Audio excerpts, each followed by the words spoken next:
Hi, welcome to my underground classroom. Today we're going to be looking at how we find geologic resources and then how we end up getting them out of the ground in order to make something useful out of them. And we want to be able to do this without leaving any kind of a legacy of contamination or pollution or acid mine drainage. Right? You know, we live on this planet, we want the planet to stay nice, but we also do want to have our cars and our TVs and our smartphones and our houses and things. So what we really need to learn how to do is how to extract these important ores without creating things like this acid mine drainage. And so this is a concept known as sustainable development. And this is development that meets the needs of the present without compromising the abilities of future generations to meet their own needs. So basically it's trying to be a wise way of using these geologic resources so we get our needs met, but we're also not taking, let's say, from future generations and leaving them with some kind of terrible legacy. So there are a lot of considerations in order to sustainably develop an ore deposit.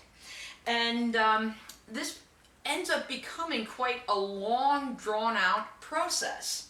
And we're going to take a look at some of these stages that we go through. You start with planning, and you're going to develop a model, and we'll talk a little more about this later, but a model is kind of a picture in your mind of what are we looking for, what mineral are we looking for, what's the deposit going to look like, where might we be finding this.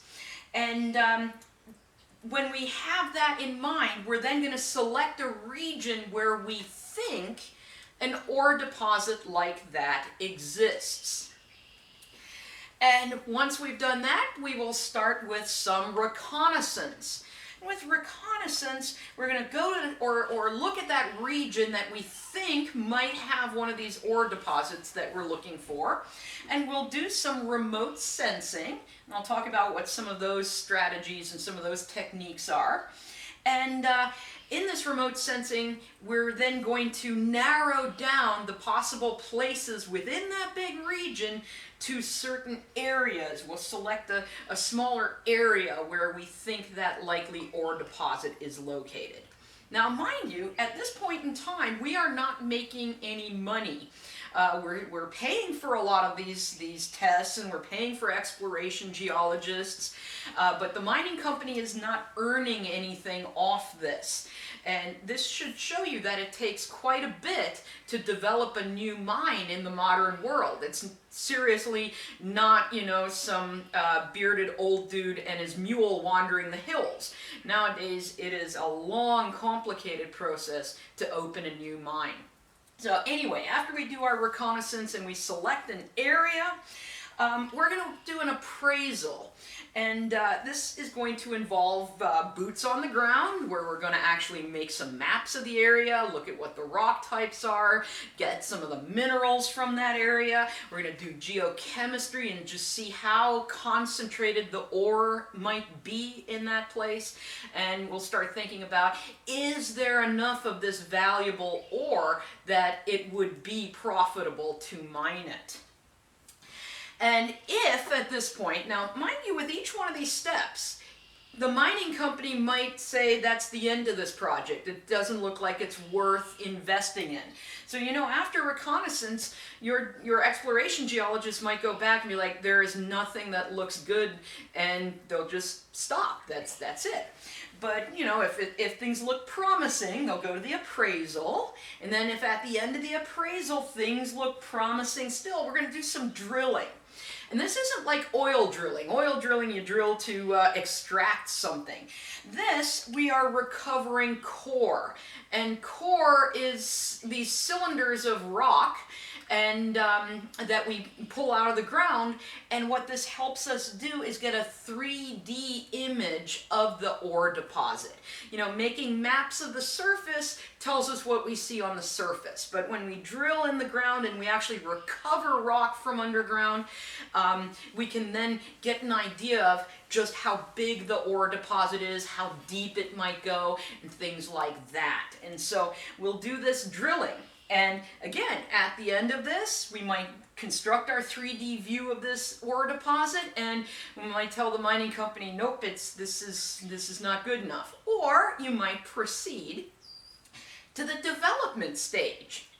And in this case, what we're doing is building our mine facilities, because of course there needs to be a place where the equipment is serviced, right? Where we fix things. There needs to be offices for the geologists. There needs to be all this kind of stuff. And so we'll develop those mine facilities, and then finally, after all of these steps, we get to the mining step where we actually extract ore out of the ground and start making money.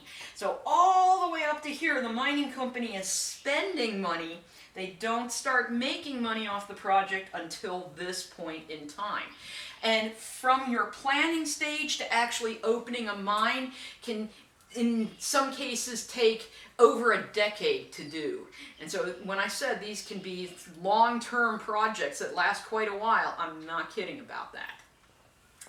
All right, now mines can operate anywhere from a few years to 1,000 years. Some mines, they extract ore for, say, 10, 15 years and then they close. There is a mine in Sweden called Falun, which operated from like around 800 AD to the 1990s. So they have different lifespans depending again on what the ore deposit is like, how big it is, how rich it is, and so on. But eventually, when all of the ore is removed, all of the economically viable materials taken out, we're going to have to go to reclamation. And reclamation is cleaning up after ourselves. It's restoring the surface and making sure that we don't leave all that pollution or anything like that behind. And in reclamation, they remove all of the facilities that were built and basically rehabilitate the site according to what the local environment is like. So let's look at some details within there. I said one thing that you develop early on is a model. You have a picture in your mind of what ore deposit you're looking for. And there's a few different types of models. There's the descriptive model. And this is going to be like the size and the shape and the orientation, the minerals you figure you'd find in this ore deposit. That's descriptive, right? We're describing what it looks like. And then there's the genetic model. And this is how did the ore deposit form? And the exploration model, what you have in your mind when you're looking for one of these things, is the descriptive and the genetic model together. And here's why. When you're looking for a new ore deposit, you want to have an idea of what it is you're looking for, so when you see it, you know you see it. But you need both of these. You need both to picture what it's going to look like, but you also need to know how it formed. And that's because, remember, you have certain ore deposit types like laterites, right? Bauxite comes from laterites, and laterites were tropical soils. So if you're going to look for a new bauxite deposit, you're going to have to look at a place that either is tropical or once was tropical, because that's the only place where these things form, right? In a tropical environment. So you don't want to look in a place that has never been tropical, because there's no way you'd ever have a bauxite deposit there, because you just don't have the right conditions to form it. So you want to not only look at what the ore deposit will look like, but how it formed, so you pick a likely area where one of these would be. All right, so before we explore for a brand new ore deposit, there's a number of considerations we want to take into account before we pick the region we're going to look at. And one is the right geology. That's that whole genetic model, right? We needed to have the right geology for the type of ore deposit we're looking for. We also need to look at a place that has sufficient and accessible land. What we mean by that is if you can't get the mineral rights to an area, there's no use exploring there, because if you can't get the mineral rights, you can find something, but that something belongs to someone else who owns the mineral rights. So there's no point to that. So you want to make sure that where you're exploring, you're able to get the mineral rights for that. You also want the region to have a secure land tenure system. And this means that once you purchase the land or purchase the mineral rights, you know that you will be keeping it. And you might be sitting there like, well, why wouldn't you keep it? I'll give you an example from Venezuela. Venezuela is rich in oil deposits. And a number of companies went there and they invested in exploring for oil and developing new oil wells. And then along came the Venezuelan government and told those companies, these don't belong to you anymore, they now belong to the government. So the oil companies spent all the money developing all of that, but they don't get to reap any of the profits because that was taken away from them. The property no longer belongs to them, it was repossessed by the Venezuelan government. And that kind of sucks for a company to spend all this money investing and not get any return on it. So companies will stay away from places where they don't have that secure land tenure system. Now, companies that are looking, exploring for new ore deposits also are going to tend to explore more in places that have fair and streamlined regulations. It's not that we're looking for things to have zero regulations, just kind of run wild everywhere, but you want the regulations to make sense and you want them to be nice and streamlined so you know what the steps you have to take are. What really sucks is if you start working on developing a property and basically you file all the paperwork, you do everything that you're supposed to do, and then oh no, now we have a brand new step you have to follow that you didn't have to follow before, but we decided now you have to follow it. And so then you go through all of that red tape and you fill it all out and you take care of everything, and then another stumbling block gets thrown in your way. And it's a lot of time wasted on things. And so, if a company has the option of investing in a place where they have a very obvious regulatory system that's easy to navigate and an equal ore deposit in a place that's confusing and just a mountain of red tape, which one do you think they're going to go through? They're going to go to the place that's much easier to develop. And so we look for that when before we start exploring. We also are going to look for places that have a favorable tax regime. And, individuals do this as well. So let's say you're working up in Texarkana, where half of the town is in Texas with no personal income tax, and half of the town is in Arkansas, where there is a personal income tax. Where would you prefer to live? Right? You would prefer to live in the place with no taxes, right? Well, guess what? Companies are going to be the same way. If they have an ore deposit in one state that has like a 40% tax bracket, or they can develop an ore deposit in a state that has a 10% tax bracket, which one do you think? What would you pick? So companies will actually consider this before doing any exploration. They also need to have or access to investment capital, because as you saw in those stages of development, you can go years and years without making money, and that's where investors come in. They pay for all of that stuff now, figuring that they're going to get a return on it eventually when that mine is opened and mining. And investors don't like it if there's too much risk involved. And so, for example, I told you like Afghanistan has a lot of interesting mineral deposits, but companies tend to shy away from there because the political instability makes it a bit risky for investments. And so you want to find a project and be searching for these ore deposits in a place where investors will be comfortable that there's not too much risk involved. It does help if you explore in a place that has a social acceptance of mining. There are many people who do not like mining projects, and it gets really old going to work every day having to cross protester lines and picket lines. It's a lot easier if people are like, yes, we want this project here. And access to a workforce. It's a lot easier to have a workforce at your location than to have to import one. Now that does happen at some mining projects because they are so remote. I know of one in Indonesia that's very remote and they have to actually fly in their workers. But that's very expensive, and you don't usually want to do that. You want to be in a place where you do have a workforce who can operate and work in the mine. So we have a lot of these considerations before we even start looking for our ore deposits.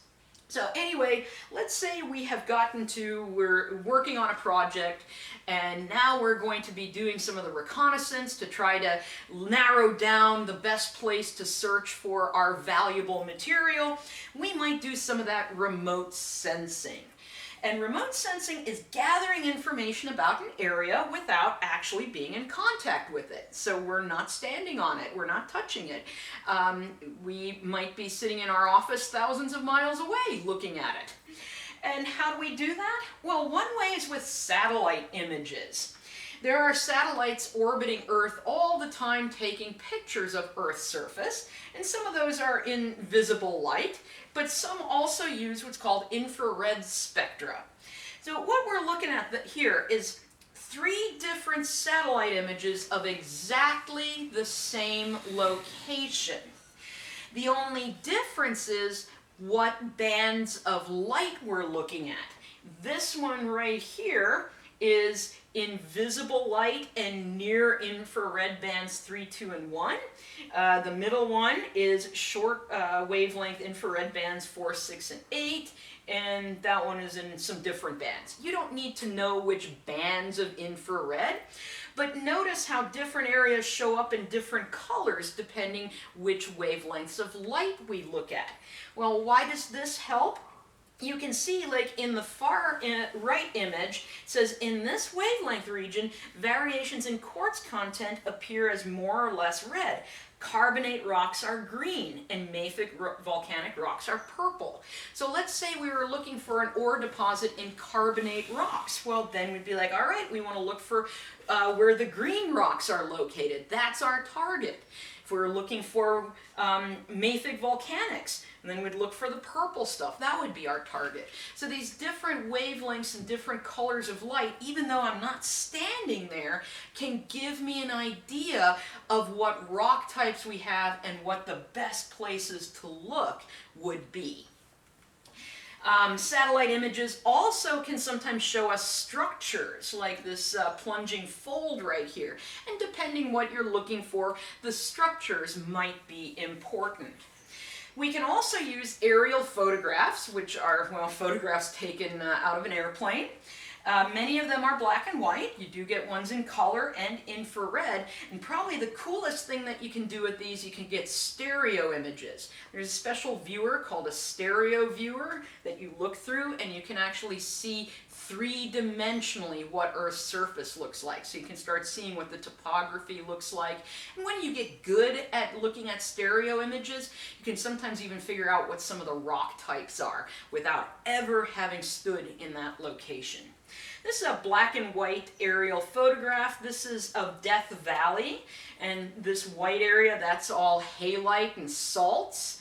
And then these are some alluvial fans. Has nothing really to do with ore deposits, but it happened to be an aerial photograph I had. All right, other remote sensing that we can do. We can do geophysical surveys. We can do a gravity survey. And gravity surveys are good for things that are very dense. Because if you have something that's very dense, very massive, it'll actually have a little more gravity, a little more pull of gravity than stuff that is very low density. And what we're seeing here, this is a regional gravity map of the state of Minnesota. And you'll see these red rocks right there. Those red rocks are mafic igneous rocks that are very dense. So what if we were a mining company and we were looking for some kind of ore deposit that's hosted in mafic igneous rocks? Well, this would tell us, let's check out that area. That looks really good.